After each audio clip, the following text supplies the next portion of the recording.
Postcards from a Dying World, the podcast. For more than a decade, I have reviewed over 1,000 books that are mostly science fiction, horror, and bizarro. This feed will feature bonus audio I have produced over the years, as well as a monthly digest of reviews based on what I've read each month, plus the occasional bonus material about my own fiction. Thanks for listening. All right, joining me on Postcards from a Dying World is Stephen Graham Jones, the author of so many books. I can't even go into all of them, but I personally have read The Least of My Scars, Mongrels, and now The Only Good Indians, which is absolutely in a year of masterpieces, which we've had. 2020 has sucked for a lot of things, but not for horror fiction. We have had Survivor Song, Mexican Gothic by Silvia Moreno Garcia. Mallory was incredible by Josh Mellerman. And The Only Good Indians just adds to my list of, and we haven't even gotten to The Loop by Jeremy Robert Johnson coming out. What a fucking year. This is incredible. Oh man, for sure. And then you had what Grady Hendrix's The Southern Book Club's Guide to Slaying Vampires. I have not gotten to that one yet, but I intend to read it. It's really good. John Langan's Children of the Fang and Laurel Hightower's Crossroads. Worse Angels. Like, yeah. What a fucking year. Yeah. So, before we get into this particular book and get into spoilers, and we'll give people a warning, I want to talk about your background with horror fiction and writing fantastic literature, because I know you don't just write horror. I think, and being that I'm a big dickhead, and I know you're a Philip K. Dickhead, who was your first love in genre fiction? That would be Louis L'Amour in Westerns. I probably started reading him when I was maybe 10, 11. I remember by the time I was 12, I had read all 95 of his Westerns that existed at the time. And then I kept reading them as they kept coming out. And by the time I was, high school, I'd read them all. And I think he was pretty much through publishing. But it was, so Louis L'Amour was his very first, but then my second touch with genre, which I was reading at the same time as all those Westerns, was Conan the Barbarian. And to tell you the truth, I was reading Robert Jordan doing Conan before I discovered Robert Howard doing Conan. I was just picking up books that had cool covers, and I didn't know who was who, And I think my first Conan was LeCamp. Yeah, so I had the same thing. I backtracked to Robert Howard too. But it's great. I mean, all Conan is good Conan, so you can't go wrong, I agree. But so the Westerns was really where you started reading genre fiction. But where did you discover science fiction and horror? The science fiction, I bet science fiction came probably when I was about 14 with used books. My grandma would take me to a used bookstore once a month or so. And we lived in the country. She'd take me to town and let me get $2 worth of books, which would be 8 books or something. And I started reading science thrillers more than science fiction at first. Just thrillers built on a science fiction premise, we're going to take Einstein's brain and implant it in 8 different people and see what happens, that kind of stuff. It wasn't we're in space, we're a spacefaring species or any of that. I did get there pretty soon, and I think Arthur C. Clarke was it would be Bradbury. Bradbury was probably my first real science fiction I was reading, and then it was Clarke. And then I fell into Le Guin's Hainish cycle of novellas, and just blew me away. The anthropological acumen there was so impressive, and I'm still completely enchanted and in love with that forever. But then horror, lots of the science thrillers I was reading had horrific elements, but I wouldn't call them horror. I believe my first horror novel would have been when I was about 16, maybe 17, and it was Stephen King's Tommyknockers. Oh no, I'm lying. That's not my first horror novel. My first horror novel was Wolfen, and I read Wolfen kind of randomly when I was about 13. Whitley Strieber's Wolfen, and those parts were, oh yeah, and those chapters where the grandfather wolf, the leader of the pack, is we're in his head and hearing how he moves through the world. I am still infected with that. That is so compelling to me. So well done. But aside from the Wolfen, there was no horror for about 2 years, and then I found Stephen King's Tommyknockers and stayed up all night reading it, and it terrified me. And I still love Tommyknockers. And I was off to the races then, and I was still reading Westerns, like rereading a lot of the memoirs, but I started reading a lot of horror as well. Now, and one of the reasons why I'm asking you a lot of questions about your early reading is because I think one of your strong suits as a writer is that, well, you have your own voice. Like, I can feel that you're well read in the genre. I can look at your bookshelf back there, and I know, and I appreciate, because I'm bibliophile for the genre and I studied the genre, like both science fiction and horror. I'm one of those nerds who has the encyclopedic knowledge. And so I appreciate when I can feel that in a writer. And that's one of the reasons why I think I appreciate, and even in your more experimental works, like I'm a big fan of Least My Scars. I believe that's the title of the your Broken River book. That was the book that really cracked you for me. Like when I read that, and I'm not saying that one I don't see as much of the genre influence because it's way more experimental, but it's there, and I find it in your work. So that's one of the reasons why I wanted to ask a lot of questions about that. But No, that's great. I mean, I think it's our duty as writers. What you do as a writer is you have your like home field, your home genre, but you have to go carousing and wandering through other fields. And what happens is like birds from those other fields stick to your pants leg, and when you come home to where you live, those burrs fall off and they grow into strange, weird plants. So you're transplanting DNA from science fiction, from fantasy, from westerns, or from nonfiction, from memoir. You're bringing all that DNA home to, say, horror, and it's finding weird ways to thrive, I think. And like new DNA is what keeps genre alive, I think. And it's our job to always be collecting stuff on our pants legs and coming back home. well, and I think it's that conversation between the different eras and the generations that is so interesting. Like, I'm not a big fan of A.E. von Vogt, but I appreciate that A.E. von Vogt inspired Philip K. Dick to write The Solar Lottery, for example. So I appreciated reading World of Null A, even if I kind of didn't think it was great. But I really appreciated reading it because I see the seeds. And I think when I hear you talking about that chapter in Wolfen, Wolfen was a big influence on me too. I wrote a werewolf novel as well, and the Wolfen was one that I had to go back and reread that one and make sure I wasn't trampling on the same ground, but you know what I mean? And I could feel the love when I read Mongrels for all those classics of werewolf fiction, and Mongrels was great. And also, I still laugh every time I think of Stretchy Pants Are the Enemy of Werewolves. Oh, thank you. But no, I think as when you like jump into the werewolf genre or whatever genre, of course you have to read every other werewolf thing out there. I know a lot of writers will, if they're writing a generational starship novel, they'll read everything but generational starship novels because they think they might accidentally let some of that under their page, you know. But I do it the other way. I try to read everything I can in that area. It's like, let me think. You run the risk of, say you're going to write a serial killer story, and you don't do any research into the genre, and you say, I'm going to put a mastermind cannibal behind bars who is the resource for this investigator, and I'm going to be the first person to ever do that. Everybody's going to like boo you off this page, you know.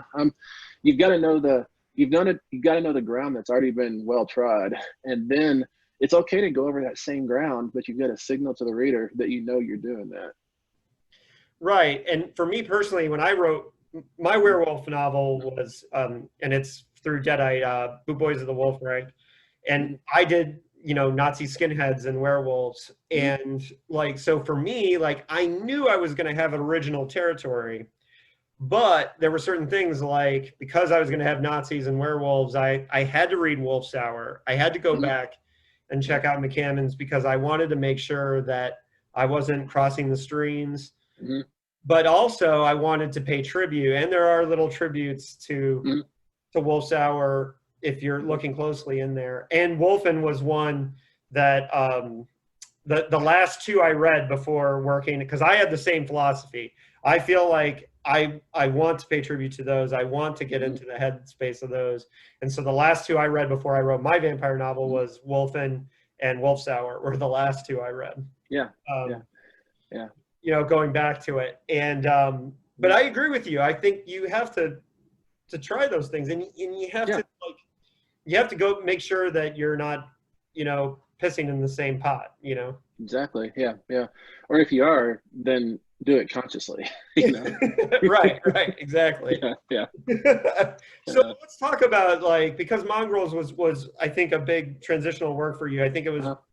it was it your first hard? Well, no, because Demon Yeah, Theory had a hardcover. yeah. I should say I should give a props right now to Jeremy Robert Johnson because I was living in Portland and we Mhm. were neighbors. We lived 2 blocks from each other, and the first time I ever read your work was I was on my way to the library and I saw Jeremy out on a run, and I Mhm. just coincidentally just said, "Hey, give me a name for somebody to look for at the library." Mhm. And he Nice, said nice, Stephen Graham Jones. And so the nice. first time I read Demon Theory, and I don't think I was ready for it, by the way, because I didn't like it as much as I like Yeah, it now. yeah, But yeah, the first time I ever read your work was Jeremy Robert Johnson out on a run. yeah, He yeah. ran past me and I said, "Give me a name."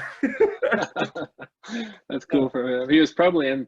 He talked. Jeremy will talk about that runner's high you get where you like go to the next level and you're like in a numinous space, and he was probably like tranced out and he just happened to say my name, you know? I know. Well, but I owe him. But so let's talk about was Demon Theory your first novel? No, my first novel was Fast Red Road in 2000, and then I had All the Beautiful Sinners, and then Bird Is Gone, then Bleeding to Me, and then I think Demon Theory must have been fifth or sixth, and it was in 2006. Yeah, and I don't want to do a ton of career retrospective stuff because I do want Mhm. to head into Only Good Indians Mhm. pretty soon. But I do feel that, and I just had to get that out there. I had to give props to Jeremy for that.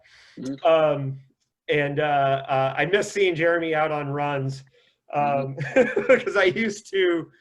Uh, that used to happen a lot for me, and that was a really nice Mhm. added benefit of living in Southeast Portland. Mhm. But Mongrels was a big deal for me for reading Mhm. you because of reading your work because I felt like there was a comfort between that you had developed between balancing like just having fun with the genre and Mhm. experimenting that I think you really Yeah. came to your own on Mongrels. Yeah. It just felt like that you had reached a comfort level. Did you feel that writing it or? Well, I felt like Mongrels, like for from about the time of Demon Theory, 2005, 2006, until Mongrels, which is 10 or 11 years later, I feel like I was two different writers. I was on one path doing genre stuff and another path doing like innovative stuff or literary stuff, like non-genre stuff. And I had no problem. I mean, I had no problem maintaining two, like, I don't know, careers, if that's what you want to call it, two versions of myself as a writer. But I did feel like two people. I felt like I was split. And then Mongrels was me like suturing myself back together. You know, it was allowing me to use an innovative form with the creatures that are closest to my heart. It was a horror build, but like a delivery that's not the usual delivery. And so with Mongrels, like 4 years ago, I feel like that's when I became a single writer again, you know? And it means something to do it with werewolves, which you said is a creature very close to your heart. Hmm. So it had to be you had to have been circling the idea of doing a werewolf novel for a long time. But Yeah. was it the coming of age aspect that made you say like now is Mhm. the time? What was it that with Mongrels that said now is the Yeah, time? yeah, I think a werewolf novel called Bloodlines was the third novel I ever wrote. I wrote it in 1999, right after I wrote Demon Theory, and I wrote it and I decided this isn't very good, and I didn't mail it out. My agent read it and she said, whatever, you know, and we didn't mail it out. And then in 2013, I think it was, I had a semester off and I said, all right, I've got enough miles under my belt. I think I can finally write that werewolf novel I've been meaning to write. And so I sat down to write, and I read about 120 20 pages of a novel called The Lord's Highway, a werewolf novel. And I got to that point, and I kind of reevaluated what I'd done, and I realized I'm just looking at pretty werewolves. I'm not telling a story. I'm just talking about werewolves. That's not good enough. I have to be better. And so then I used the rest of that time off to write a comic book, My Hero, and some stories. And then in 2014, I got some funding to do a werewolf course, like, I don't know, $1,000 or something. And then so I blew it all on werewolf, like books, movies, little figurines, just everything werewolf I could buy for $1,000. And I gave myself 30 days to cram that all in my head. And so I did nothing those 30 days but read and watch werewolf stuff. And I finished on December 31st. I had to teach the course starting in the middle of January, but my head was so full of werewolf stuff, I didn't know what to do. And so I sat down on January 1st and wrote a werewolf story. And then it turned into another story and another story. And then I realized about a week in, I'm writing a novel. And so 14 days, like by the middle of January, I'd written Mongrels. And I didn't even intend for it to be coming of age. I didn't even intend for it to be a novel, but it just kind of happened, you know? Mm-hmm. Well, yeah, and that can happen. It can be just real accidental. Like, this is not my intention. I just wanted to explore this monster and this creature. Yeah. And I'm sure like developing the class like really had something to do with how the story came together, because you spent that, month cramming. What was the most surprising, what would be the one that was the most surprising influence that came out of that month, like a movie or a book that you're like, that one, I didn't expect that one to have such an influence? I think the most controlling influence anyways would be Wolf's Hour, Robert McCammon's Wolf's Hour, and also Carrie Vaughan's Kitty in the Midnight Hour. Both of those werewolf novels propose that a 160-pound woman is going to change into a 160-pound werewolf. Like, conservation of mass is important. And I think, werewolves, if there were werewolves, we'd consider it supernatural, but still, for me to believe in the monster, it has to be biologically possible, And for it to be biologically possible, that woman can't turn into a 300-pound, 9-foot-tall werewolf, because where does that extra mass come from, And Robert McCammon in Wolf's Hour, and in the sequel to that, the story collection, I can't remember, Hunter, something about hunters. Robert McCammon is such a careful writer. He's insistent upon making his monsters real and possible, and so he adhered to conservation of mass. And then Carrie Vaughn does it as well. And so I just kind of stole from them. And also, what I stole from McCammon was the idea that when you're transformed, when you're in wolf form, you age in dog years. Right. Yeah. That Wolf's Hour is an incredible work. It's not my favorite McCammon overall, but and for me, the influence on of Wolf's Hour, for me, I had to make sure that we weren't crossing hairs on the whole Nazi thing and the Nazi and mine took place so much longer after. Like, a lot of my research went into what happened to the Nazis in Argentina and all that.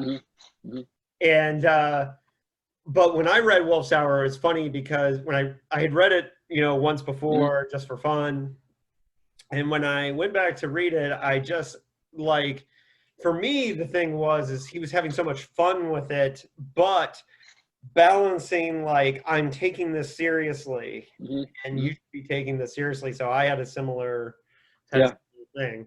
I love Wolf's Hour just as much as you, I think, but I agree that it's not my absolute favorite McCammon. My favorite McCammon would be Boy's Life. I try to read that book about every 2 years. I don't see how anybody can write anything that good, Well, I have a McCammon admission. I have never read Boy's Life because I have been saving it for my next trip to Europe, and I keep not going to Europe. Yeah.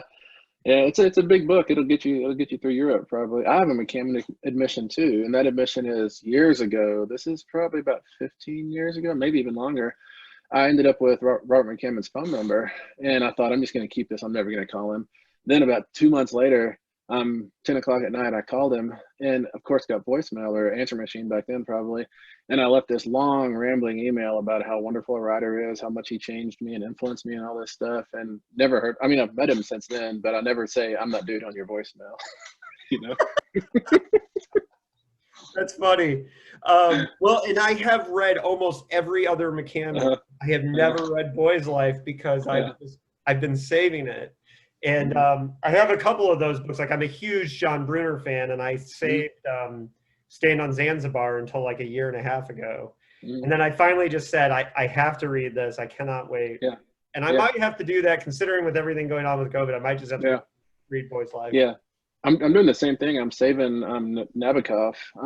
Like when I first found Vonnegut, 6 months later, I'd read every Vonnegut, and I was like, no Vonnegut for the rest of my life. What am I going to do? You know? And so then when I found Nabokov, of course, I read Lolita first, and then I think I jumped into Pale Fire and Penin, and I realized I'm going through these too fast. I want him to last for my whole life, you know? And so I haven't read a Nabokov novel for probably 5 years because I'm trying to space them out. I've never read Ada, you know? That's his big book. And I've gone back and read some of his early, his early Russian stuff, I guess. But so we similar on that, because I've had similar thing. That's one of the reasons why Boys Life, I've been saving it for because one of the reasons why I thought I wanted to read it on a flight so I could read it all in one sitting, right? And have nothing break it up. Just read it. And that's why I've been saving it. But I definitely, I've made sure that I've saved a little bit of Lovecraft. I've made sure that until I was doing the podcast, I was saving a lot of PKD, but now I've committed. And, you know, with PKD, I burned through all of PKD, all that I could find anyways, because some of those old ones are kind of hard to find. But, you know, I think of PKD, I've read Valis over and over. I've read Ubik over and over, but I think the PKD I've read the most times is going to be Galactic Pot Healer. There's something about that novel that I just can't ever shake, and I always go back to the Galactic Pot Healer, you know? Well, that's one I have not read, and so that'll be my first time for the podcast. And I have a couple friends that just keep, when I say that, they're like, oh. But, you know, for me, when I started the podcast, I considered myself a dickhead, but I had only read 7 or 8 of the novels and a bunch of the short stories. So for me, when we started the podcast, I hadn't read any of the 50s. And so it was a relative or a revelatory experience for me. And still some of them, like Enemy Takeover, which we just read last month, I hadn't read. So, which was a fun experience. But anyway, so but with your work and then so Only Good Indians, coming after Mongrels, I'm sure you had a little bit of pressure because of the success of Mongrels, that you wanted to do a really powerful horror novel. And of course, you didn't know at the time that 2020 was going to be this year of horror masterpieces. But it seems to me, without spoilers, but I don't think I'm giving away anything that isn't in the dust jacket. It seems to me that you're playing with a kind of a reversal of the stereotypical angry Native American spirit trope that's been in horror, and that you're reversing it with this book. Am I right or wrong here? No, I mean, I don't. Number one, I don't think people are ever wrong when they read your book a certain way. I think this book probably is pushing back against that. There's so many movies about, oops, we dug up some old Indian bones and now we're all going to die from this monster, this whatever it is, you know. That's definitely something that goes on.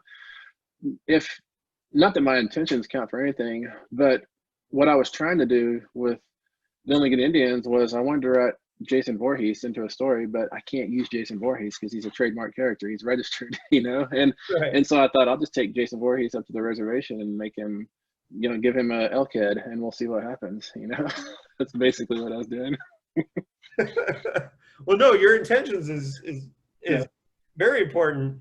But that's one of the reasons why I had to write my review yesterday, is because I didn't want my review to be colored by having to cover. And so I rushed to get my review done. But it's funny. No, that's really interesting because, you know, it's funny because recently Stephen King said that he would love to write he said the same thing. I'd love to write a Jason Voorhees novel. And it's funny because I think that a lot of us, when we're horror writers, we're fans too.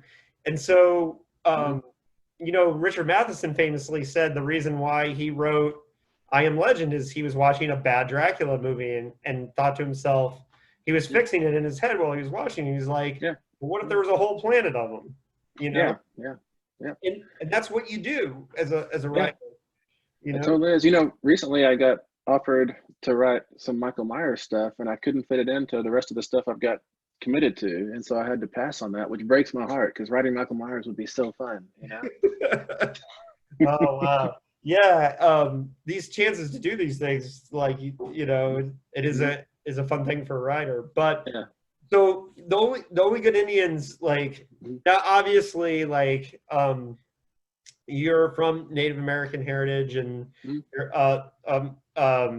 Blackfeet Indian descent, and so I'm sure that informs all of your work in certain ways. But this is one where it's unapologetically, you know, in this setting. So, so obviously, there are certain responsibilities for that, or you know, in writing. So, can you talk to me about like how you felt going into this, like into this book in that sense? You know, yeah, people talk about how the Only Good Indians is like pushing back against the stereotype, taking the knees out of that cliche or whatever. And if it is, that's great. My goal always with whatever fiction I'm writing is just to do real people, you know.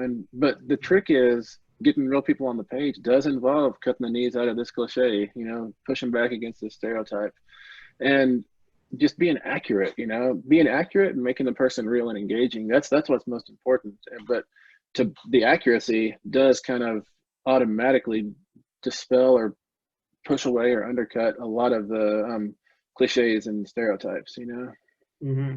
Well, and look, and it depends. I'm not saying all readers are going to do this, but for me, like my specific thing was when I started reading this book, and I got about like 30, 40 pages into it, and I've read a bunch of your work before. I followed you online, all that stuff, but it never occurred to me like, oh, I should know more about the Blackfeet Indians if I'm going to read this book. So, you know, I admit I went and I Googled and I was like, I want to know that, you know, and I learned a bunch about the history of the Blackfeet Indians that I didn't know. And I think that is a fair thing for a reader of this book to do. It's smart, for sure. You know.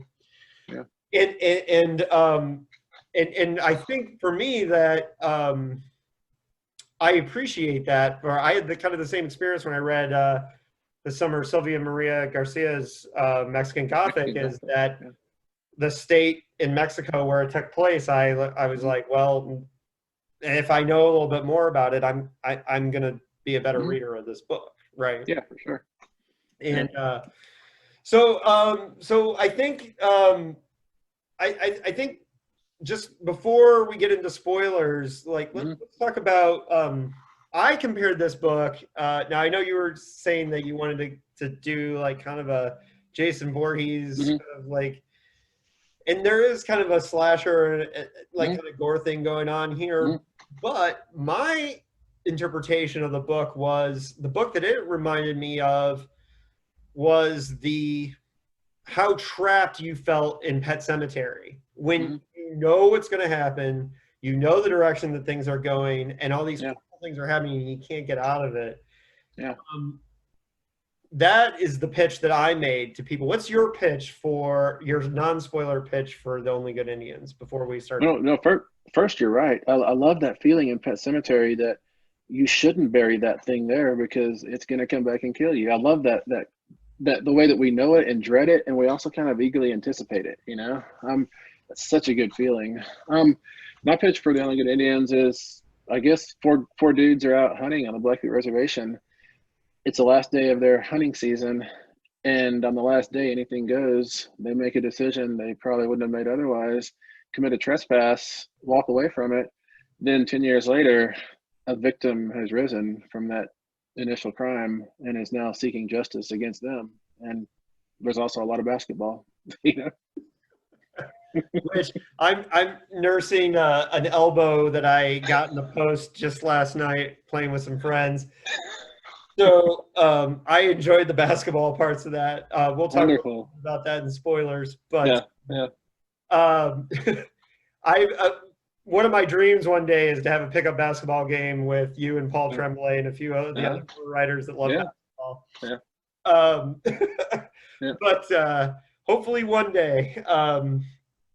But yeah, I think that's a great pitch. I would just say that in a year of masterpieces, this book it's kind of skyrocketed to the top for me. Thank you. I would say before we get into the nuts and bolts of this one, I think this is one of the things that I would say I loved about it is that it is a pure horror novel. It is, and one of the things I loved about it, there's no crossing of any genres or anything else. In my opinion, it is a pure horror novel. Yeah. And I love that, and I love the feeling of that, and how pure it was. So and so from now, so I'm going to make the spoiler warning. So people listening, like if you have not read, pause it, come back. We'll be here when you've read The Only Good Indians. And now we're gonna talk about the nuts and bolts of writing this. So let's start with the idea. Where did the genesis of this? Because, and I know some writers don't like to talk about or don't understand because or how to explain where the ideas come from, because a lot of times it is weird and amorphous. But I think I can kind of tell you're a writer that does enjoy talking about where the ideas come from. Yeah. I am too. The Only Good Indians, the basic, number one, I never see like the big picture at all. I just see little pieces, and sometimes I get lucky and they add into something. But for me, what happened was my wife and I had just moved into a rental house with our kids, and the living room it was a big vaulted living room with a ceiling fan and this spotlight, just like in the novel, that was completely untrustworthy. It would come on at the most random times, and it was not beholden to any light switch in the house or any combination of light switches or anything. The bulb was good, and it was the weirdest light. We never figured it out in the 2 years we lived there. But one day I'm up on a 14-foot ladder and I'm messing with it, trying to figure out why is this such a weird light fixture. And of course I realized, because I'm not that great of a handyman or a thinker aheader, that I'd left the ceiling fan on. It was like spinning right by my ribs, and I looked down through it and I noticed that from the bottom the ceiling fans were brown. From the top they're all like the back of a moth. They're like a moth's wing, they're just like really fine dust, like, which is really a human skin and all, right? But I got to thinking about flicker rate, like what is it, 24 feet per second, like the rate at which film becomes motion or individual cells become motion.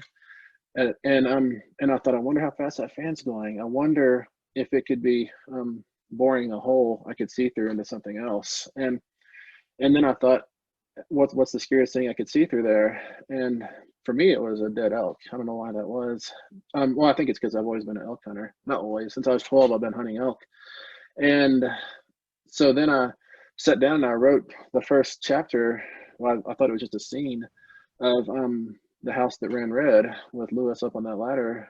And which is to say, the Ricky prologue was not at the first of the novel initially. It didn't slide at the first until I was doing revisions. And then I just kept going. I owed Ellen Datlow a novella at the time. After Mongrels, I wrote Mapping the Interior for her, and that came out, and she said, give me another one. And so I said, no problem. And I figured this will be the novella I owe her. But between Mapping the Interior and this novel, I had tried to write another novella for her, which turned into a novel. And I'm like, crap, that got away from me. And then I tried again, and it turned into a novel. And I was like, damn, burn, it got away from me again. And so with this one, I committed. I said, I'm going to make this go over in novella length. And so I got to the end of The House That Ran Red, and I capped it with a sentence, which made it a novella. And I was so happy, like, I finally did it. I wrote a novella.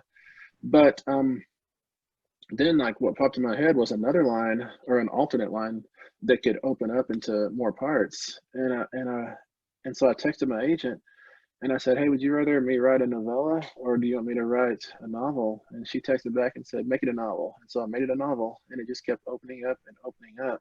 But there is a lot of me in this novel. Like, probably the most pungent part for me is, like, in 2007, I got a elk that season in November, and then come April, I guess it was, I was moving to Colorado from Texas, and so I still had a chest full of elk meat, and I couldn't take it with me, on the move. So I went up and down the neighborhood I lived in, giving away packages of elk meat.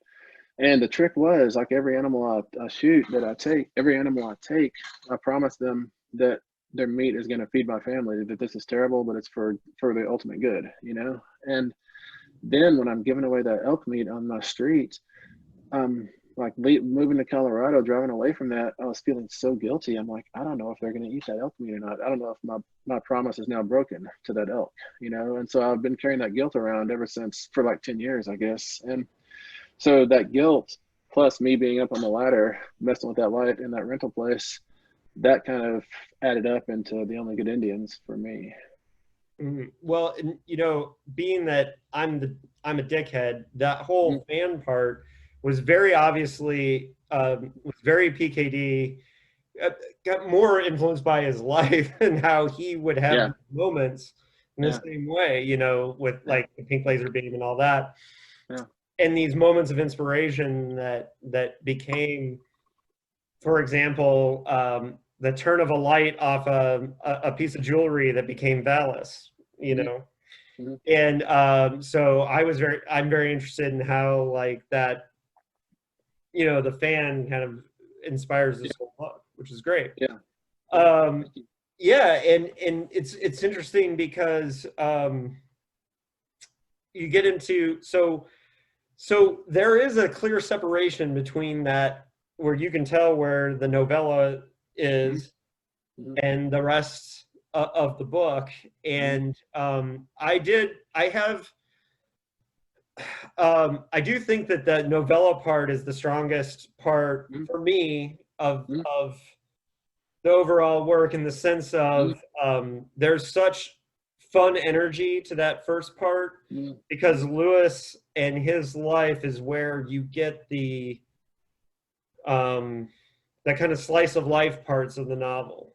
And I will say, and I know I said this in my review, that some of the dialogue in that first novella are almost in a Elmore Leonard or like a Fletch, like very snappy, and you do write very good dialogue. Mongrels has great dialogue, but that part of this book is very different from the rest, because it has a very different feeling, and that obviously was intentional, right? Yeah. No, it definitely was. Like, in my novel Demon Theory, to go back, I wrote the first, I wrote it such that the first movement, Demon Theory 16, would be a slasher.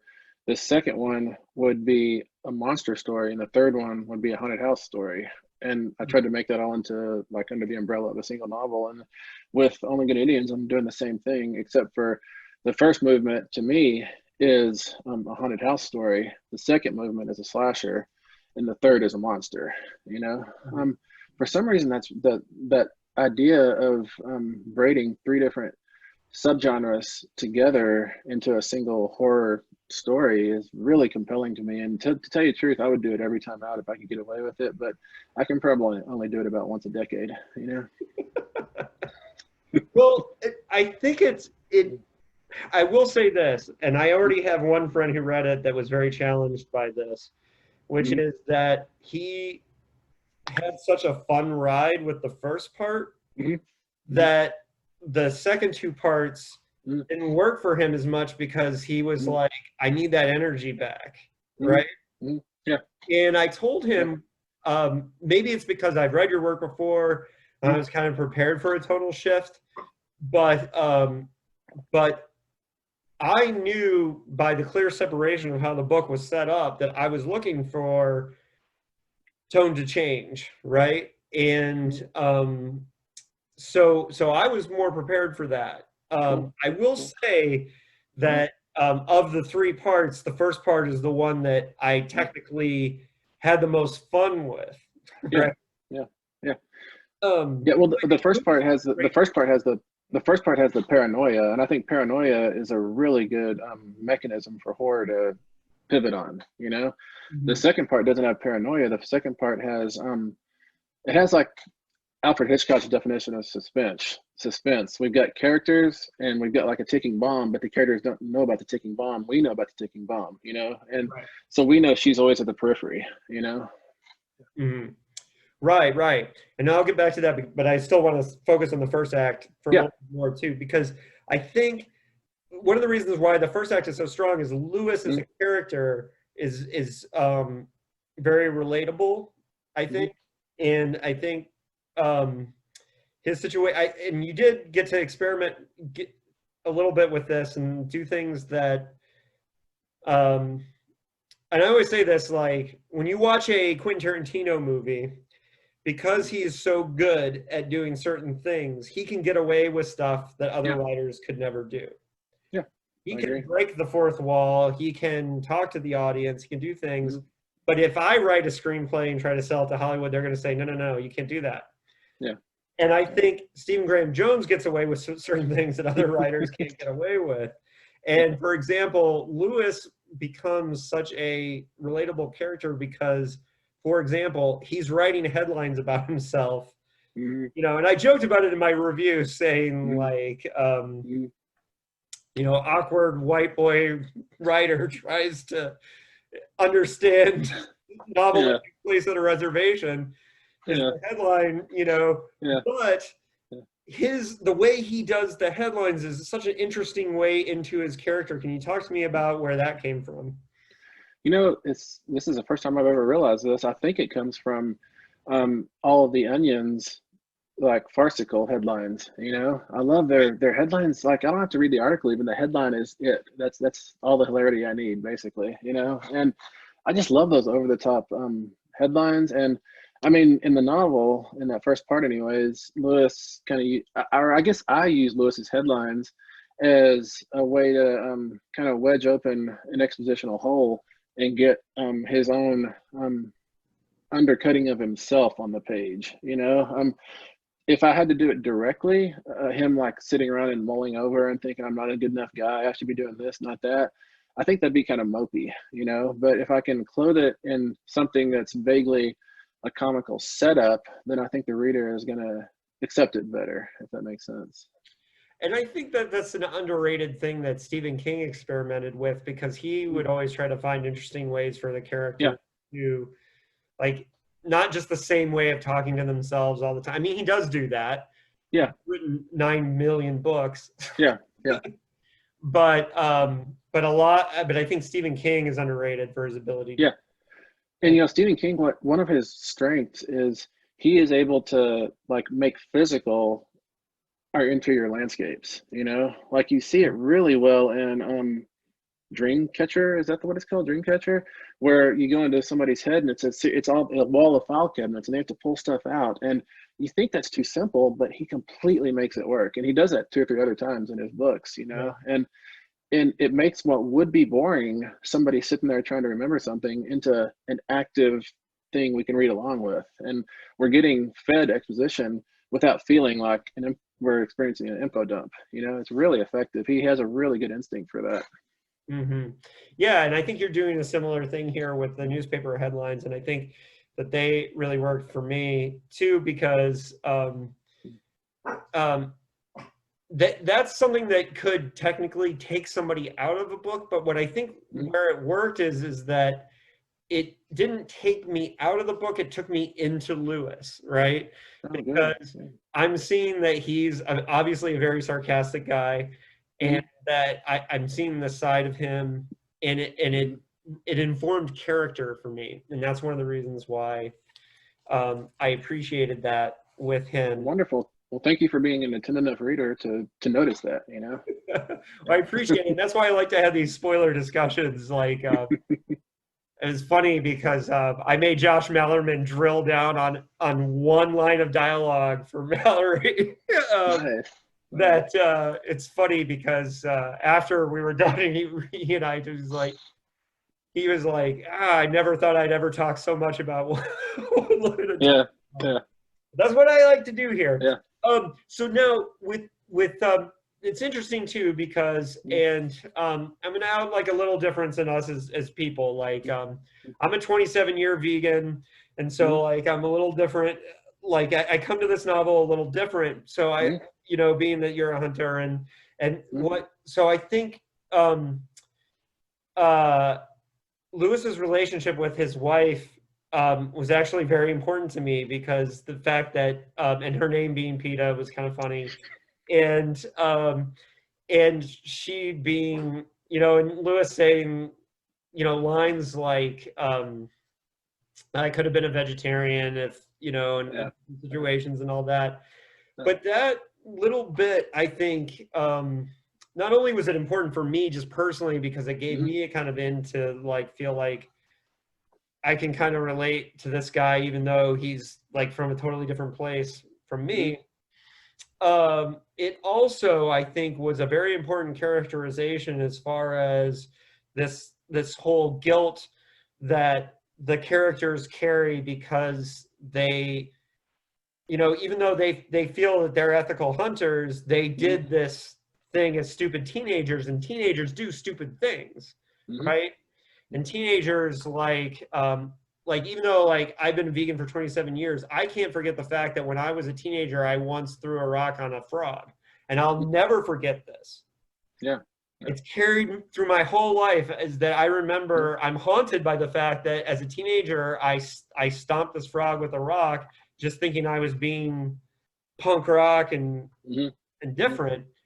And so I related to, even though I'm a 27-year ethical vegan, I related to like their behaviors as stupid teenagers, that it drives the plot of this whole book. Oh, wonderful. That's so wonderful to hear. You know, PETA being vegan comes from I was one of my cousins, Raven, was coming through town, and so I met him at Applebee's.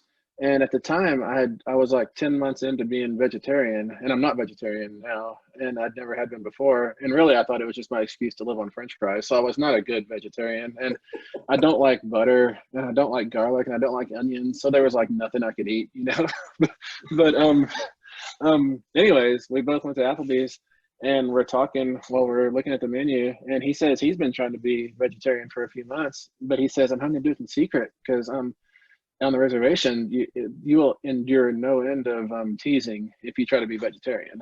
And I was like, you know, this sucks. And so we both ordered the biggest hamburgers we could and just feasted out and broke our vegetarian fast or whatever it was, you know. But I was always, but so what with PETA, I was just playing around with the idea of Indian is kind of coded as meat eater, whether we want it or not, you know, and we kind of internalize that stereotype. I mean, I'm not saying there aren't a lot of Indian vegans. I'm sure there are, and vegetarians, and for ethical reasons, for health reasons. Like my sister is vegan, you know. But I think by and large we're coded as meat eaters, even though which is really because all of America and the whole world thinks we're in a John Wayne movie and all we do is shoot buffalo, you know? Right. When really there was tribes that lived on fish, there was tribes that grew corn, or all kinds of stuff, you know? But we get reduced in the public eye to meat eaters, carnivores, and then we internalize that and we identify with it in I think a dangerous way, not a good way, you know, at all. Well, and then I think that there is, being that I come from my perspective, reading The Only Good Indians, is that, you know, and my wife is even more militant than I am. And so when she saw the cover of the book, she was like, uh-oh. And I was like, no, actually, I think you'd appreciate the point of this book. And, you know, and it was funny because there is kind of this nature's vengeance aspect to especially the second act. And I think, you know, the whole aspect of, you know, of this whole thing that haunts these guys because, and now that I know that your story about, you know, processing the guilt that you were feeling, it makes a lot of sense. So let's talk about that transition to the second act now. Yeah. Because, and I do think that if we didn't like Lewis, I know, of course, now I'm going back to the first act a bit, but if we didn't like Lewis, it wouldn't make the end of the first act so hard. Yeah. And Yeah. it's funny because, you know, and I'm about to do a panel discussion with a few other fans of the book tomorrow, or on Monday. And so it'll be interesting to see, because we'll have the perspective of being able to talk about it just as readers. Cool. But the thing about this book that for me is that my friend Desmond Reddick, who is a podcaster too, he does Dread Media. You know, he said that he was like almost having panic attacks about finishing the first act, right? Because he's like, oh shit, I really don't want to see where this goes. And I think that if you didn't like Lewis and Peta, and if you didn't have affection for them, and even Shaney, because, you know, these are characters that, you know, are so rich. And I think a lot of that comes down to the dialogue. Do you have influences for that kind of dialogue? Because I can look at that dialogue and see non-genre influences. Elmore Leonard, Shane Black, as these are dialogue writers that I create. I'm Greg McDonald, who wrote Fletch. I love the fact that the first novel, Fletch, is almost entirely dialogue. The book has very few descriptions. And whenever people ask me, like, I need help with dialogue, I'm not good at writing dialogue, I always say, read the Fletch books. Read Fletch books. Yeah. No, I've read those too. I mean, I don't know if I read all of them, but I read that. I think I read the first one anyways. I was so impressed. So impressed. Yeah. So are these influences on your dialogue? You totally, and you hit it perfectly with Elmore Leonard, because I've read a lot of Leonard, but also what I'll do is I'll take 2 or 3 pages from Leonard of a conversation, and I'll input it myself on my screen so I can study how it goes. And what I've found, at least my read on how Leonard is so good with dialogue, is it's not actually about what happens between the quotation marks. It's about what happens in the dialogue tags and the body language between the quotation marks. And it's really a matter of balancing and varying your leading tags and trailing tags and action tags and no tags and body language. And it's about making the conversation full that way. A lot of writers have the ability to make the conversation full. Like, I think Shane Black can do it between the quotation marks really effectively. Like, you can see that in Kiss Kiss Bang Bang or something, you know? But I don't think I have that kind of ear. I don't have like a Mark Twain ear that can distill things and then make it real in that same way.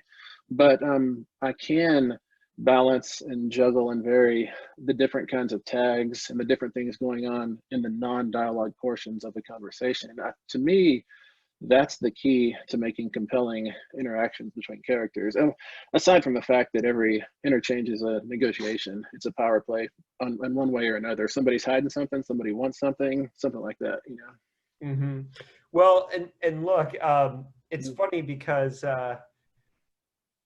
this is a really nerdy reference. This is going off a little bit, but on the recent season of Star Trek Discovery, people like really warmed to the new captain, Chris Pike, and people kept wondering, like, why was he such a good character? And I said to many people, it was like, because I think they focused on how he spoke, and they made him speak like, you know, they had him say things like, what shitstorm have you gotten me into today? Right? Yeah. And they made him real as a character, and I think people like, related to him. And I totally agree. Yeah.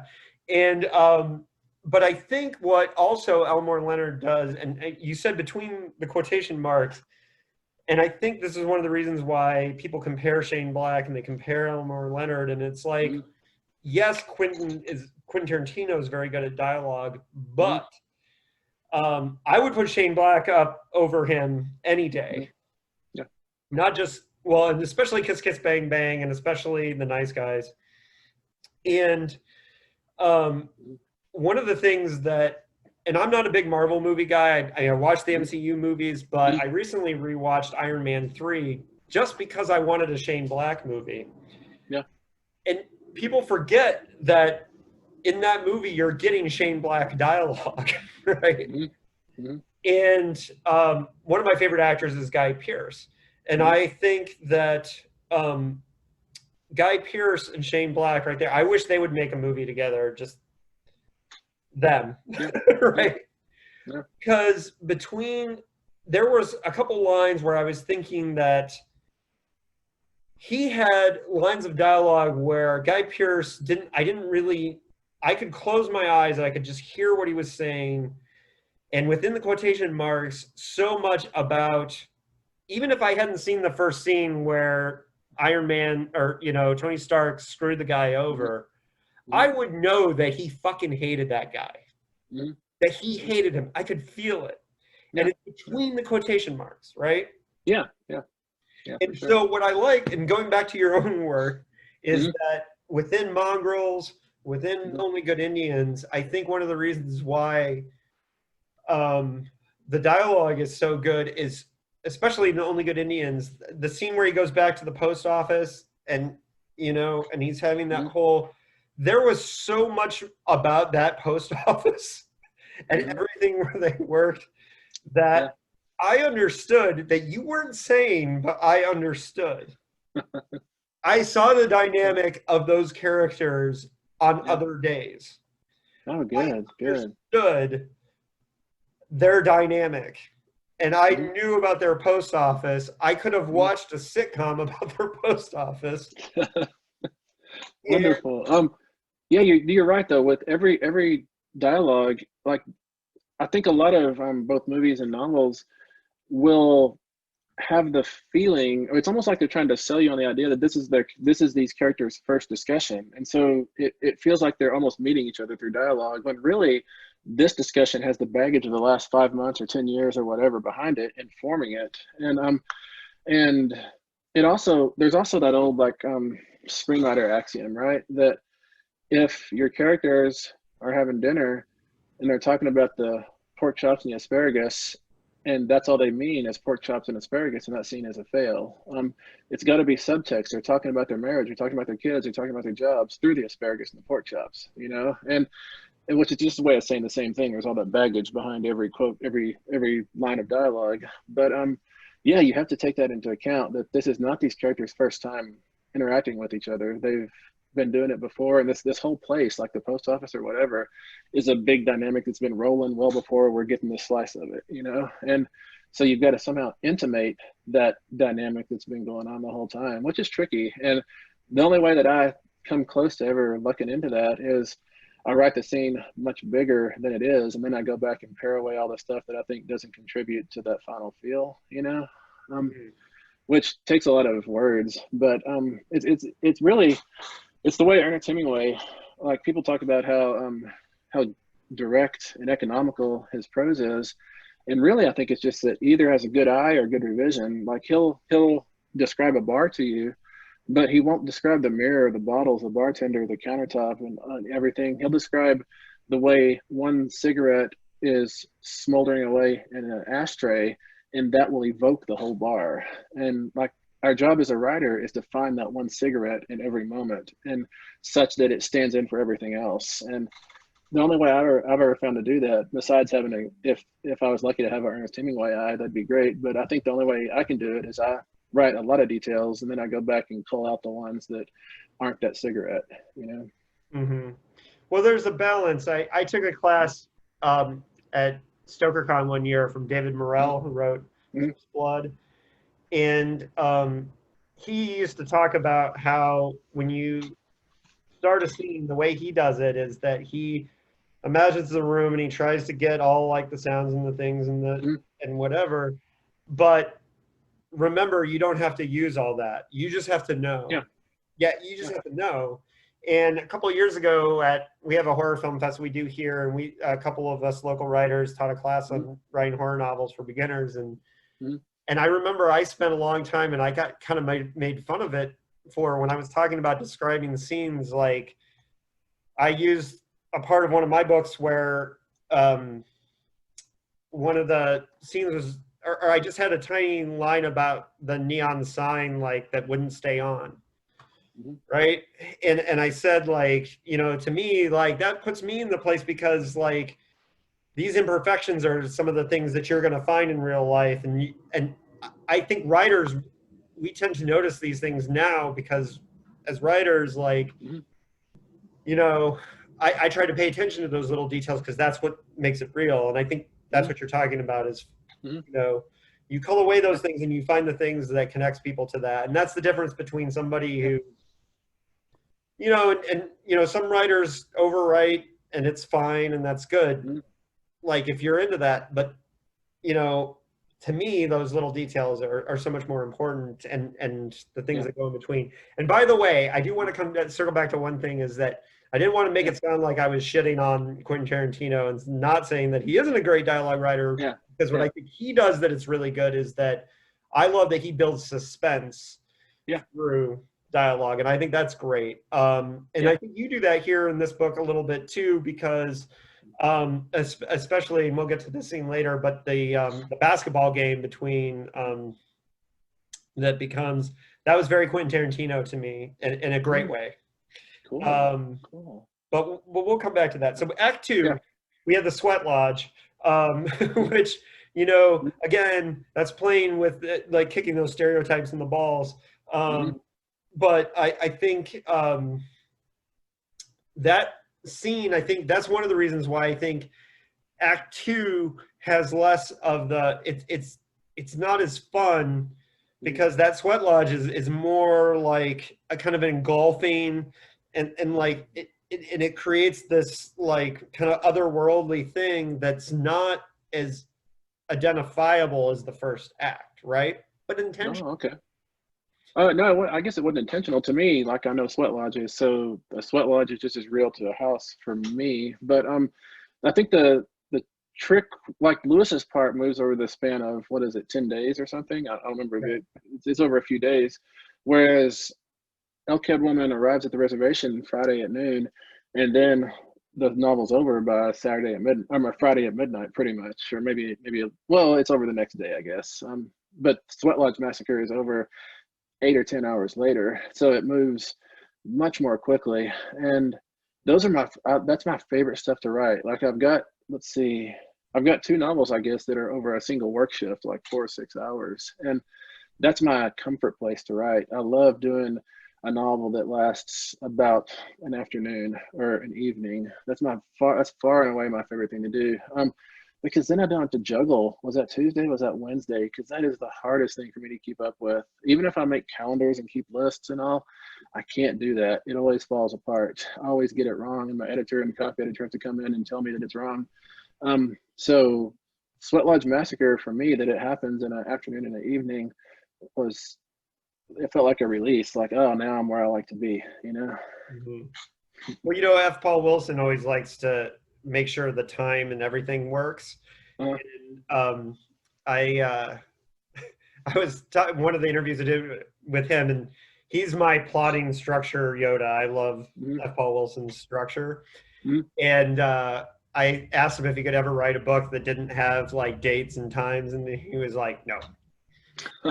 He's like, no, I'm not gonna do it. It's like he has to have that, right? And so I think it's cool that you have this like tight timeline with it. So, and yes, and that goes into what you said is the difference between how you grew up and how a lot of the readers come to this is that Sweat Lodge is normal. It's this thing that you've done many times in your life. I can say I've never done a Sweat Lodge, so you know, and so a lot of the people coming to this, that does feel very different. And it does, but that's also something that those of us who read for diversity and want to read, you know, we like to see a window into these things. And so talk to me about like setting the crux, the second act of a horror novel, like in this setting that's normal to you, that you know a lot of the readers are going to be experiencing for the first time. Was that really fun to play with?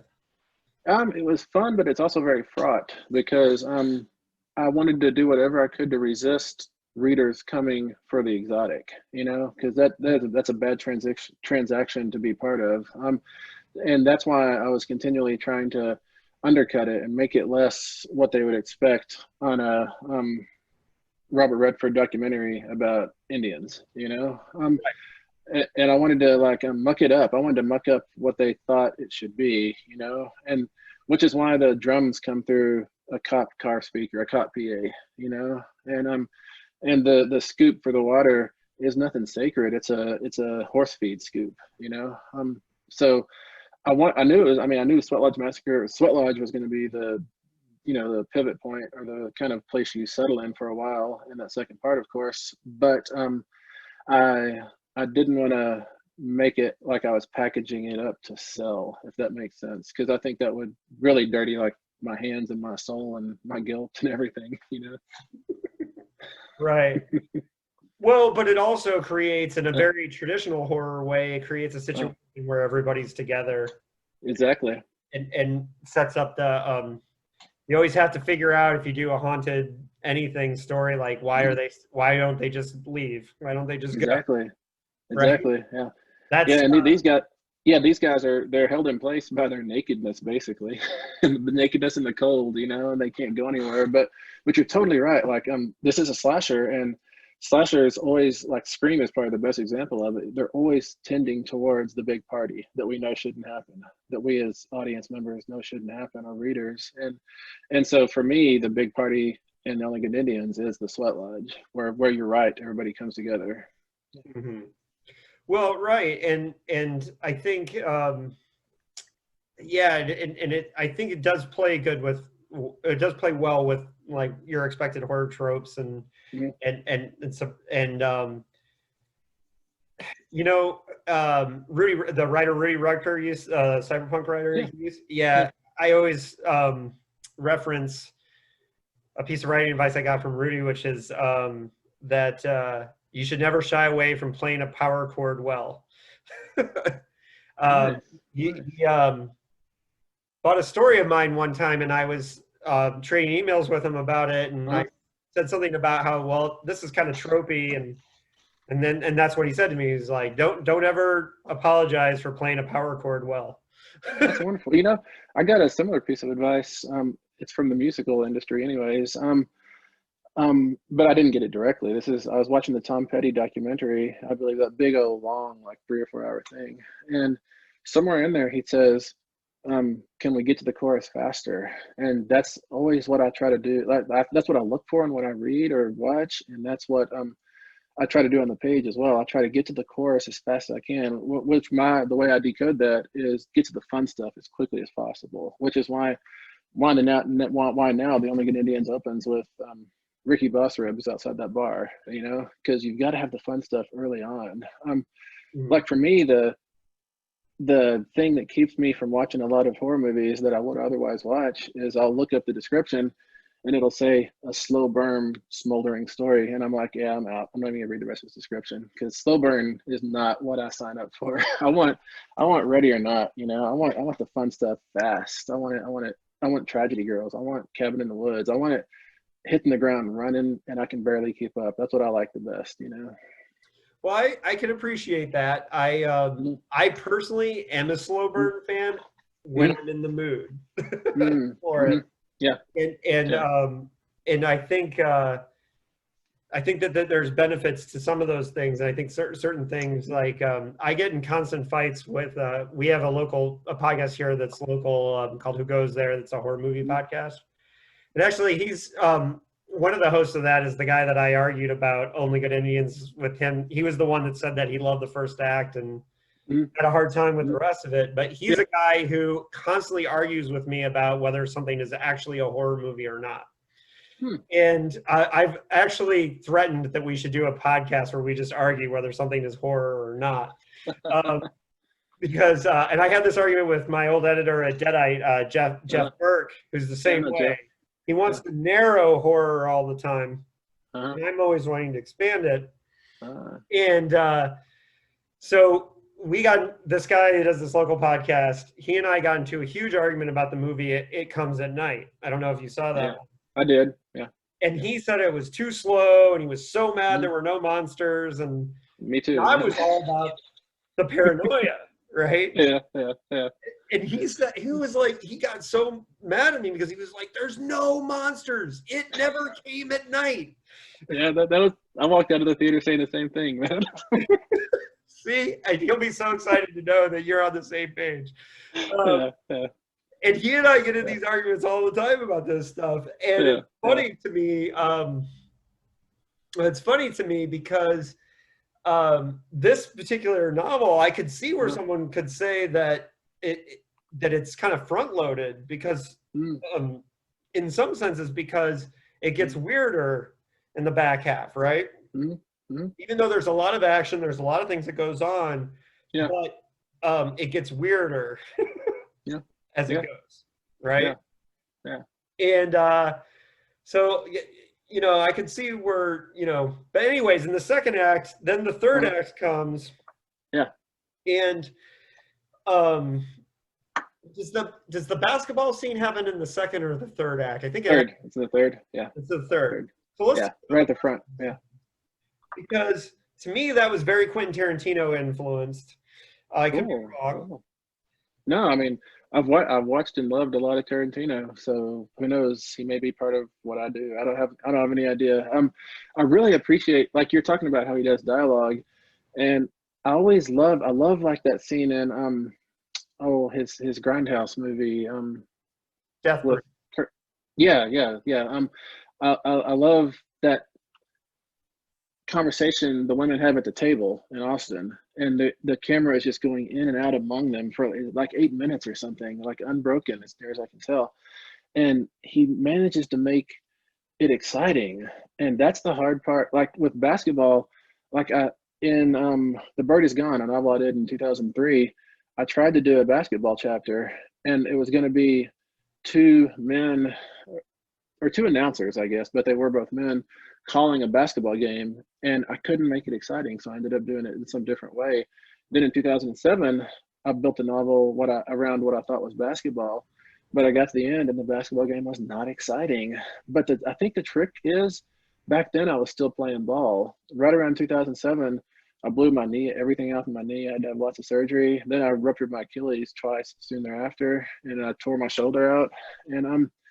And I realized that playing ball was putting me in rehab so much that it was slowing down my writing, and I was gonna have to choose writing or basketball. So I quit ball. I don't even shoot free throws anymore, because when I shoot a free throw, I can't help like doing a jump shot, and then it turns into a game, and I get hurt, So I don't go on the court at all. I've got a ball back here somewhere that I dribble around my office when I'm thinking, which I'm sure my son in the basement loves, But but with Only Good Indians, because I haven't played ball now for probably 10 years. I think it's about 10 years. Like, it's like I've got the proper distance from basketball that I can mythologize it. And now the only way I can dribble and shoot is on the page, And so I think that's what I was doing through Denora, and specifically through that game, Yeah, which is funny because especially since the pandemic, I've had to play a bunch of one-on-one just to be able to play with friends that I trust. Yeah. Safe. And so like a lot of that I could relate to. But I was talking to a friend who recently read the book too, and I compared this scene to the scenes in Inglourious Basterds, the one where the first scene and then the one in the basement where where everything is about the mechanics of what they're saying, the little moments of the beats of the game, how it informs what's coming, because Denora doesn't have information that we do as readers. And so I was just really impressed with, and I kept thinking to myself that since I'm a hooper, I did wonder to myself, is this going to work for people who aren't hoopers? And I asked the two people that are doing the panel with me on Monday, neither one of them are hoopers. So I get to have that conversation with them. Nice. Because to me it worked, but I kept saying to myself, I'm a hooper, No, I had no. I totally agree. I've heard from a few people who don't play or don't know it at all, who like call all sports ball, that kind of stuff. And I've heard from people who have said that they did engage it. They never expected to be into a basketball game, but they are. But I've also heard from people who are like, skim the basketball parts, because who cares about basketball, Right. Yeah. Look, I'm target audience. I grew up in Indiana. Um, Oh, wow. yeah, I had no choice. I'm from Bloomington, Indiana. My dad was an IU professor, so Oh, wow. I Yeah. used season ticket holders since the year we won with Isaiah, and Yeah. Wow. yeah, my family. So I actually was at the game where Bobby Knight threw the chair on the floor Oh, wow. as a little Wow. kid. I was in fourth grade, Wow. and so I am a Wow. basketball nerd, Yeah. Yeah. and so for Wonderful. me, like that Yeah. totally worked. But Wonderful. Wonderful. you know, And in that basketball scene, you I mean, you see the first interchange, like somebody makes a point, and then we fast forward to like they're deep in the game. They're like 15 or 16 points in, and mm, I wanted to do those intervening 14 or 15 points, but I realized that I'm just doing that because I love basketball, and not everybody is gonna love basketball like I love basketball, and so I made myself jump over all the meat to get to the end, and maybe that was a kindness to do to people who don't like basketball. I don't know, but well, I had a situation just uh, my best friend that I hoop with here in town, my buddy Nate, and I used to work with him. We don't work together anymore, but he's the number one guy I play one-on-one against. And like I've told him that before I play games with my other friends, I have to play with Nate because he's a good defender and he makes me better yeah, when I have to play one-on-one with him. And I had this situation with my wife yesterday where I ended up playing with mutual friends of ours yesterday, and I played a 2-on-2. uh, And as soon as I got home, I had to call Nate and tell him like what happened, when I was yeah, playing with mutual friends of ours. yeah, And she was like, "Why? He doesn't care." And I'm like, "No, no, no. He absolutely would care." And I was telling her because I made a shot where I did a crossover that I have missed 1,000 times with him, yeah, yeah, yeah, but I made it. Right, and I drained I didn't drain it, I hit it off the backboard, but I yeah, had to explain to her that it was like Nate wanted to know yeah, yeah. Oh, that's wonderful. that I made Yeah, the shot. yeah, yeah, And she couldn't understand why it was so important to me that I called him up and told him that I made this shot, and I think that yeah, the scene, like that when you were talking about the transition of when you had them at 18, was it yeah, 18 to 14 or 18 to 16? yeah. I mean, somewhere up there. I'm not sure. Somewhere up Yeah, there. yeah, But you'll just know that as a reader, when I saw the score, when I got to that, mhm. that I literally sitting in my chair reading said, "Oh shit." I said, "Oh shit. They're balling," right? Yeah, yeah, And, yeah. so I might be target audience here, and but that Yeah. worked because I was like, "Oh Wonderful. shit, here we go." Oh, wonderful. Well, my one of the courts that I grew up on is exactly the court they're playing that duel on. It was just a utility pole with a backboard hammered straight to the utility pole, and a little bitty pad of concrete. And I distinctly remember um, going in for an aggressive layup just on my own with imaginary defenders and having to scrape my back down that utility pole and getting like creosote splinters all in me and stuff. But it was worth it if you make the shot. That's what matters. Well, it's like I'm a Trailblazer fan, and because I Mhm, live in Portland, and Damian mhm. Lillard is obviously my God, player, he's and amazing. yeah, God. he is amazing. And he always talks about that court that he grew up on, where they had Mhm, that he learned to shoot on the the tied to the tree, mhm. the hoop that they made tied to the tree, and that shot that he made in the bubble to get us in, where the ball bounced like super high and Yeah, down. yeah. And he was talking about how much he thought about. He had a friend who had recently passed away, and he was thinking about Mhm. that hoop, that childhood hoop, and how Wow, like he knew it went in, you know. wow, And wow. so when you were describing that chord, it's something that I could relate to as Yeah, well, yeah, because I knew reading that I was like, oh, that's Stephen Graham Jones' chord, right? yeah, yeah, And Yeah, we have one. We have a park in Bloomington, Indiana, where I grew up, Bryan Park, and my father recently passed away, and I was having to go home a lot, and it was amazing to me that every time I'd go to Bryan Park and shoot in that park, Uh-huh. like, why can't I shoot that good where I live now?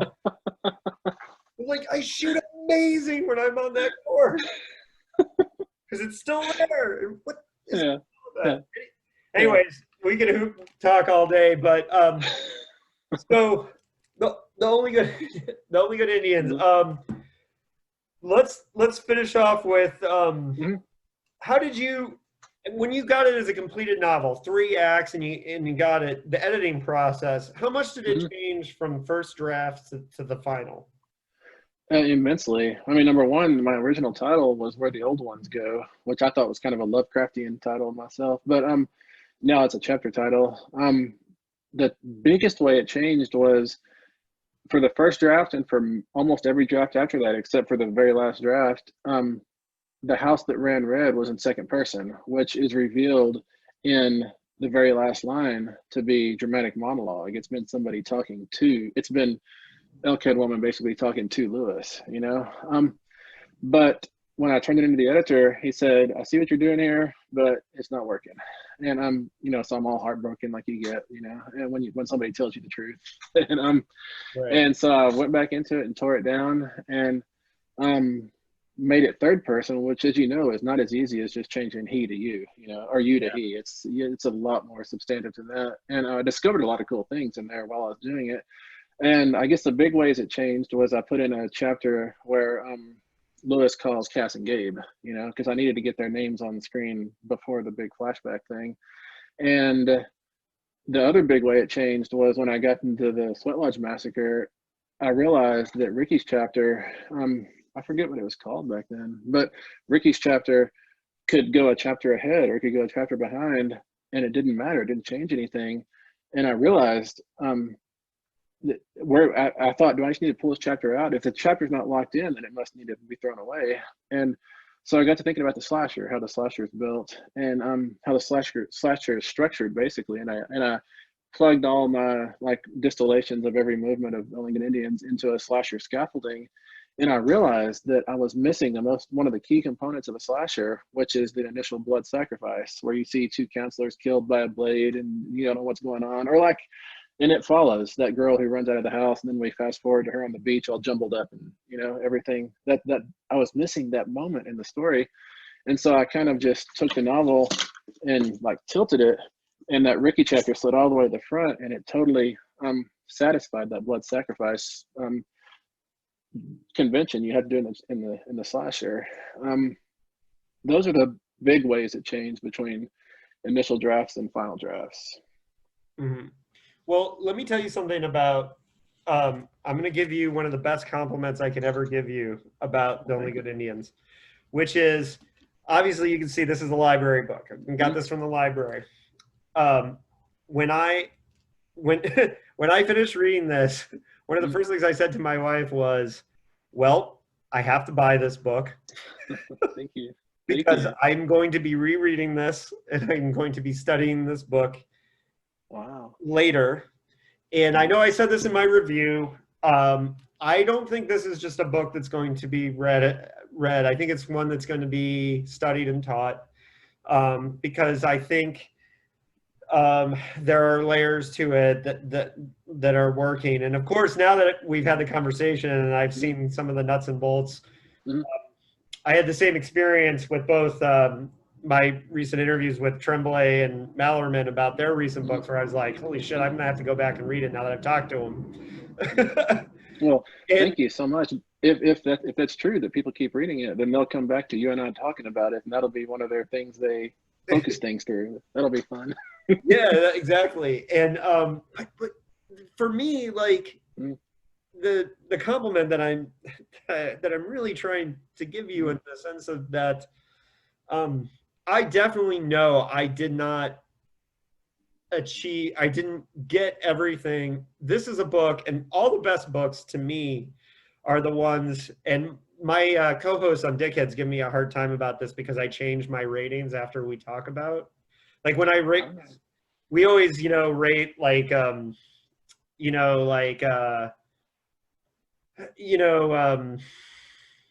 with Man in the High Castle, I rated that book 4 Grasshopper Lies Heavy out of 5, or whatever. And I always change my rating when we talk about the book, and they get pissed off at me because they're like, no, that's not what you thought when you first finished it. But to me, the best books are ones that the more you think about it, the more you read it,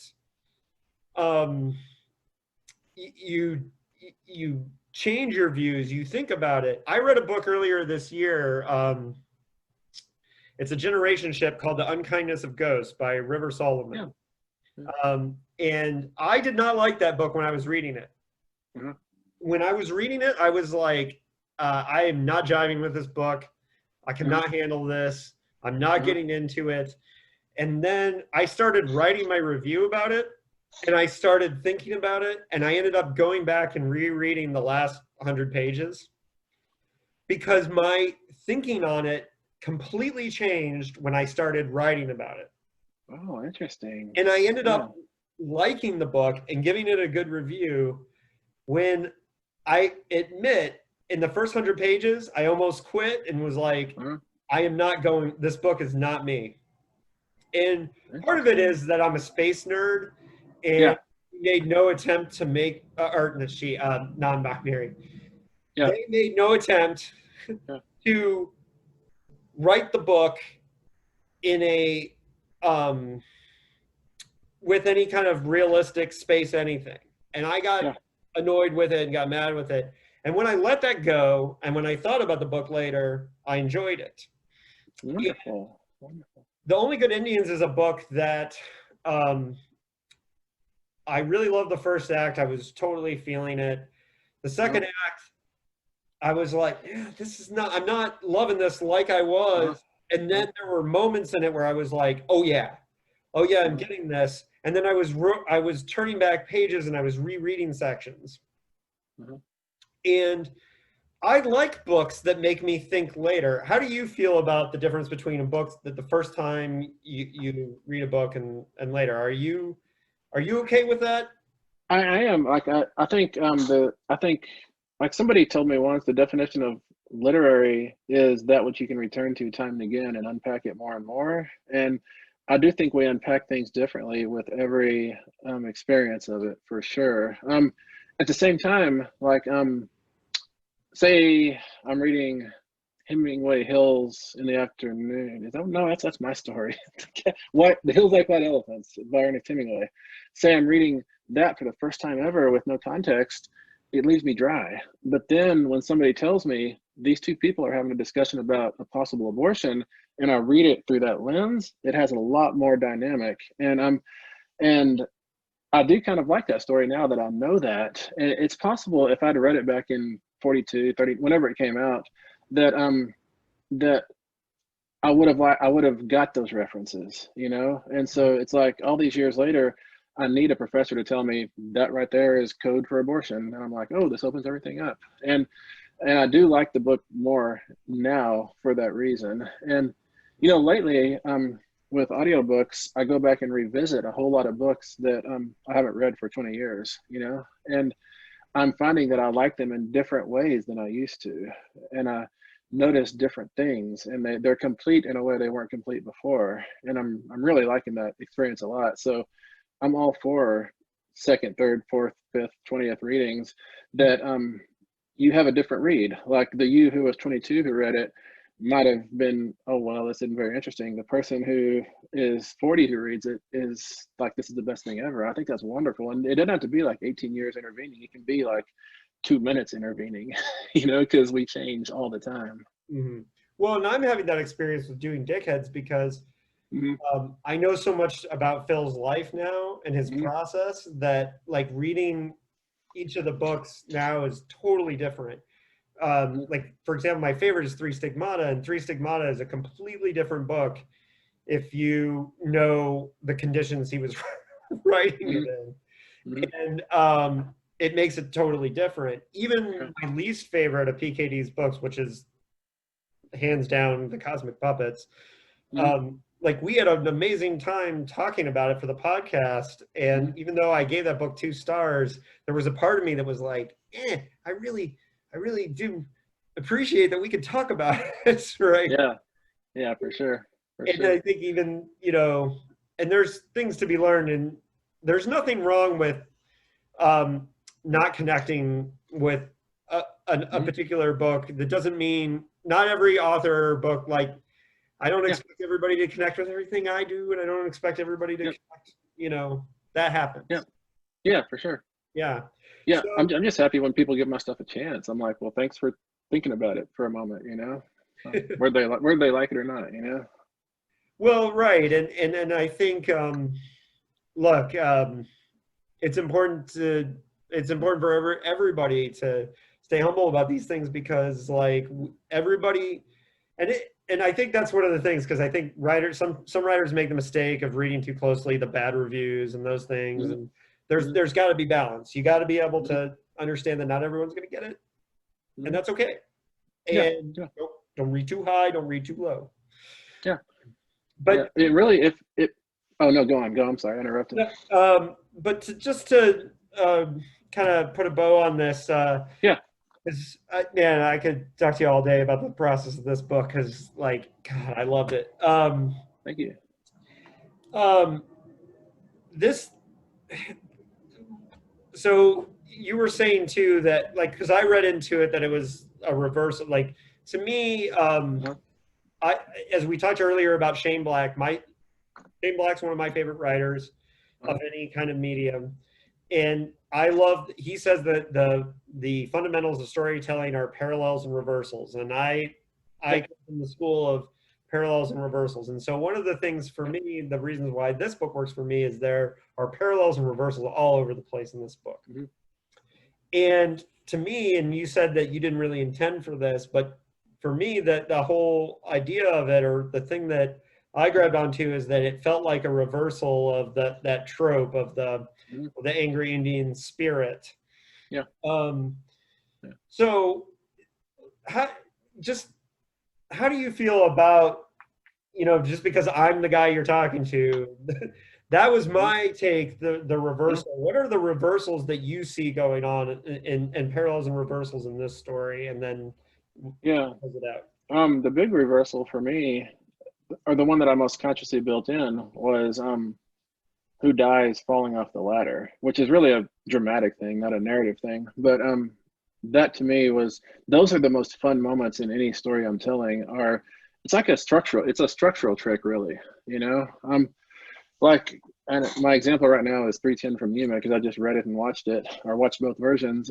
That's a movie that has a herd of cattle at the front, and at the end it's got a herd of cattle, and which is really a parallel, like if we're talking parallels and reversals, you know. But for me, it's like bookends, but they mean different things. And the first thing, it's kind of like a form of oppression, and the second thing, it's a saving grace. And those are my favorite movements. I love those turnabouts in narrative. They give me so much pleasure, and that's what I was trying to do with the ladder.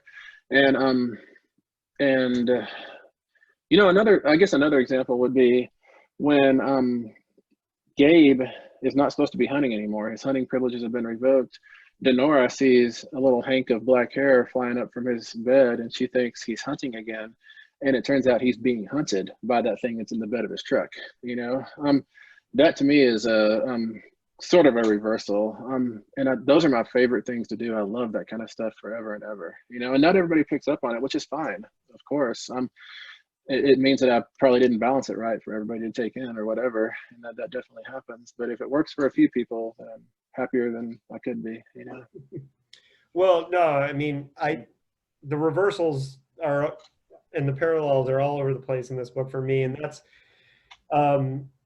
you know, it's funny because, like, I always, that class that we taught a couple years ago here for the film fest, like, all the people that came out of it that I still stay in touch with, they always joke, they always make fun of me because they see online, like, whenever I'm reviewing movies that I really like, or talking about books that, in all the book reviews that I write, that I tend to always look for those parallels and reversals, because to me, that's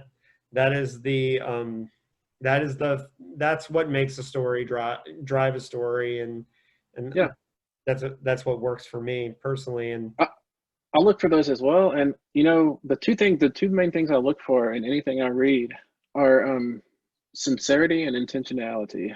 And what the parallels and reversals indicate for me is that this is intentional. And so I guess by saying I'm looking for intentionality, I am looking for parallels and reversals, because that means that this person either has wonderful instincts or a lot of structural ideas in their mind. Either way, it works. It doesn't matter which one is in their head.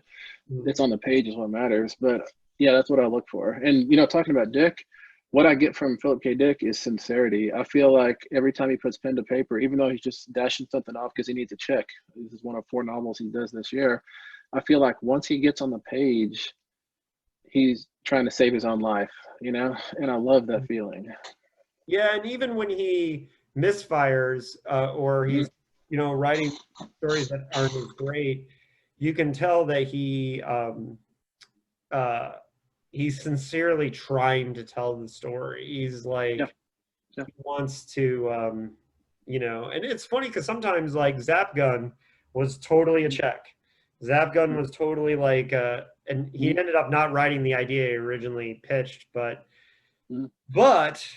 you know, for me, it's funny because that's one that didn't work for a lot of people. I love Zap Gun, and you know, and you can tell, you know, with a lot of these books that he wrote in that period when he was writing in the hovel, you know, when he had that little shack down the road, is that you know, he is writing for his life there, you know, and he is doing that, and yes, you can see that. So I'm there too.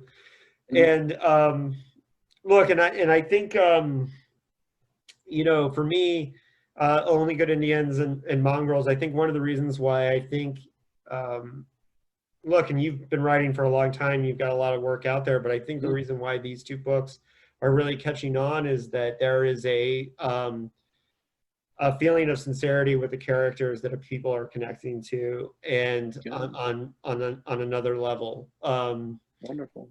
Look, like The Least of My Scars, for example, is a book that I love, is an experimental one with the agoraphobic hitman, right? That's yeah, which is a really neat concept. And it's really interesting to be like, how's he going to do that? Yeah. But the reason why I think these 2 books are connecting so much more is it's not about like the exercise of writing. It is that it is the story is bleeding off the page, and those of us who can dig in and like that stuff are going to find the writing stuff. But the people who aren't as interested in that, who just want to read a story, they're really going to be compelled by the characters. Well, wonderful. Thank you so much. Thank you. All right, Stephen, I do want to stick around after we're done recording for a minute to talk about potential dickhead stuff, but I really appreciate your time. I think this book, I think people are going to get a lot out of. You know, that's one of the things is the conversation between the generations. There's going to be a writer coming up who this book is going to speak to them, a young person, and someday we'll get the next version and of the next generation who says like, hey, Stephen Graham Jones is the one who spoke to me, and I hope that we gave them some insight into how this book happened. Thank you. It's been a wonderful time talking, man. Yeah, I really enjoyed having you. Thanks for coming on.